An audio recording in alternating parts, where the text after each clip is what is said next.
Members of Congress tonight have no idea what's going on with the federal government's huge bailout of the financial industry.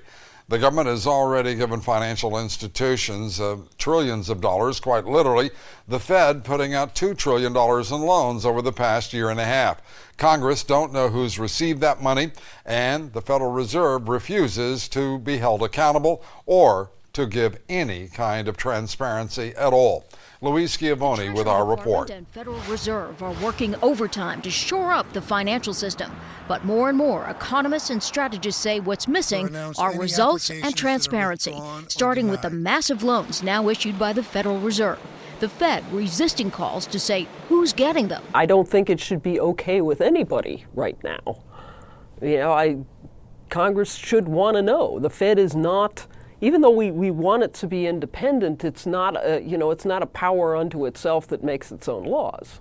The Federal Reserve tells CNN that about $1.5 trillion in loans have been issued by the central bank. It's an extraordinary amount of money, considering the fact that in the summer of 2007, outstanding Fed loans stood at $100 million.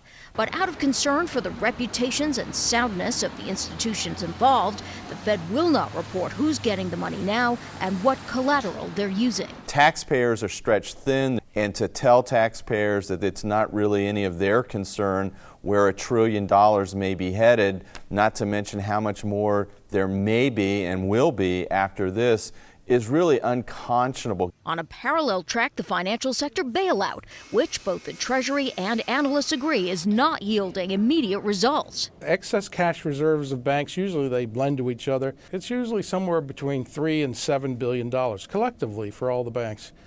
I just looked up the number today. It's approaching $300 billion.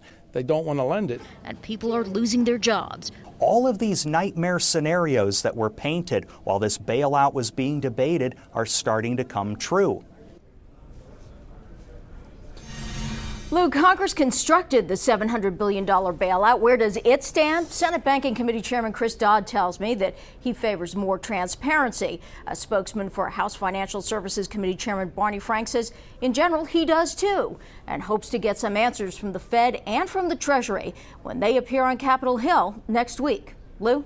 All right, Louise, thank you very much. Louise Schiavone from Washington.